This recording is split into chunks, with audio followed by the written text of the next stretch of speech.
Good morning दोस्तों, मैं आज आपके बीच में बहुत बड़ी अपडेट लेके आ रहा हूँ स्कूल और कॉलेज कब खुलने वाले दोस्तों। तो आप इस वीडियो को पूरा सुने दोस्तों।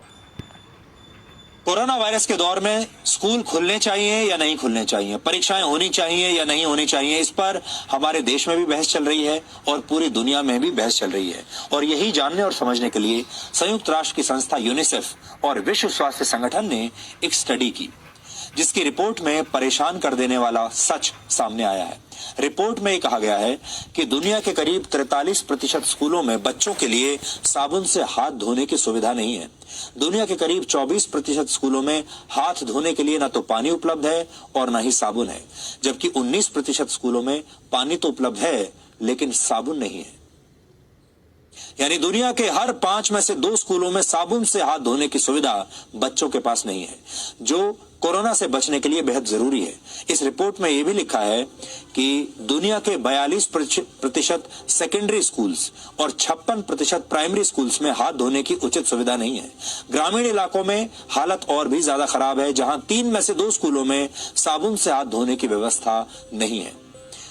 कोरोना महामारी की वजह से पूरी दुनिया में स्कूलों को बंद करना पड़ा, जिससे 190 देशों में 150 करोड़ से ज्यादा छात्र प्रभावित हुए हैं। संयुक्त राष्ट्र की इस रिपोर्ट के मुताबिक अगर हाथ धोने की उचित व्यवस्था किए बिना स्कूल दोबारा खोल दिए गए तो इससे दुनिया भर में करीब 82 करोड़ बच्चों के कोरोना महामारी से संक्रमित होने का खतरा है। इनमें से सबसे ज्यादा करीब 30 करोड़ बच्चे सब सहारा अफ्रीका में हैं। करीब 12.5 करोड़ मध्य और दक्षिणी एशिया में रहते हैं, जिनमें से 9 करोड़ से ज्यादा बच्चे अकेले भारत में रहते हैं, जो स्कूलों में साबुन और पानी से हाथ धोने की सुविधा से वंचित हैं। अगर आप कुछ देर के लिए कोरोना वायरस को भूल भी जाएं, तो सोचिए कितनी गंभीर बात है कि दुनिया के 40% से ज्यादा स्कूलों में बच्चों के लिए हाथ धोने की मूलभूत सुविधा तक उपलब्ध नहीं है। अब जब भी सरकार स्कूल खोलने का फैसला लेगी तो हर स्कूल को यह सुनिश्चित करना पड़ेगा कि बच्चों को साबुन से हाथ धोने की व्यवस्था हो, ताकि वो बहुत जल्दी समय समय पर अपने हाथ साफ करते रहें। लेकिन सवाल यह है कि स्कूलों में ऐसी मूलभूत सुविधा उपलब्ध करवाने के लिए भी क्या हम कोरोना वायरस जैसी महामारी का इंतजार कर रहे थे, और अगर ऐसा है तो क्यों कर रहे थे? यूनिसेफ की ये रिपोर्ट ऐसे वक्त में आई है जब भारत समेत दुनिया के कई देशों में ये विचार चल रहा है कि स्कूलों को कब से और कैसे खोला जा सकता है, क्योंकि जरा सी भी लापरवाही बहुत बड़ी परेशानी खड़ी कर सकती है। इसी बीच अमेरिका में एक नई रिपोर्ट सामने आई है, जिसके मुताबिक जुलाई के अंतिम 2 हफ्तों में पूरे अमेरिका में 97,000 से ज्यादा बच्चे कोरोना पॉजिटिव पाए गए हैं। यानी अमेरिका ये गलती कर चुका है, उसे स्कूल नहीं खोलने चाहिए थे, लेकिन उसने स्कूल खोल दिए और अब वहां पर बच्चे बड़ी मात्रा में संक्रमित हो रहे हैं, बड़ी संख्या में, जिसके बाद अब विशेषज्ञ ये राय दे रहे हैं कि अमेरिका में अभी स्कूल नहीं खोले जाने चाहिए। हालांकि अमेरिका के कुछ राज्यों ने स्कूल खोलने की अनुमति दे दी है, जहां ये डर अब सच साबित हो रहा है, क्योंकि बड़ी संख्या में वहां पर बच्चे अब कोरोना से संक्रमित हो गए हैं। अमेरिका के राज्य जॉर्जिया में 3 अगस्त से स्कूल दोबारा खोले गए थे, जिसके बाद से अब तक 250 से ज्यादा छात्र और शिक्षक कोरोना पॉजिटिव पाए गए हैं। इसकी वजह से वहां स्कूल तो खोल दिए गए, लेकिन सोशल डिस्टेंसिंग और मास्क पहनने जैसे नियमों का पालन नहीं किया गया, जिसकी एक तस्वीर इस समय हम आपको दिखा रहे हैं। ये तस्वीर जॉर्जिया के डैलस में एक स्कूल की है, जिसमें स्कूल के हॉल में छात्रों की भीड़ आप देख सकते हैं। तस्वीर में ज्यादातर छात्रों ने मास्क नहीं पहने हैं और ना ही सोशल डिस्टेंसिंग का कोई पालन हो रहा है। ये तस्वीर स्कूल के एक छात्र ने सोशल मीडिया पर पोस्ट की थी, जिसे स्कूल प्रशासन ने बाद में इस छात्र को ही सस्पेंड कर दिया।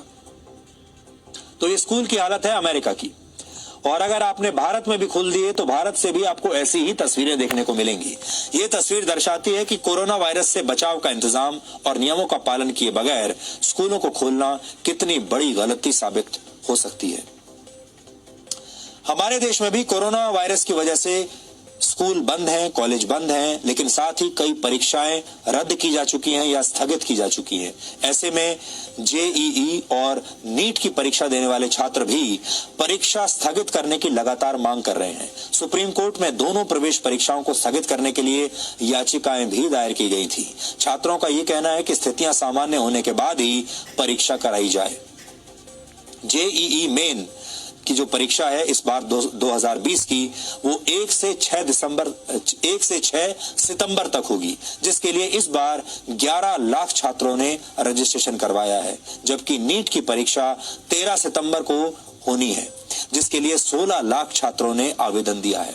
अब जरा सोचिए कि 13 लाख छात्र जब परीक्षा देने के लिए आएंगे, या दूसरी जो नीट की परीक्षा है 16 लाख छात्र जब परीक्षा देने के लिए आएंगे, तो इस बात की क्या गारंटी है कि वहां पर सोशल डिस्टेंसिंग का पालन किया जाएगा, सब लोग मास्क लगाकर ही आएंगे, और ये सारे लोग जो परीक्षा के लिए बैठेंगे इस बात की क्या गारंटी है कि ये संक्रमित नहीं होंगे।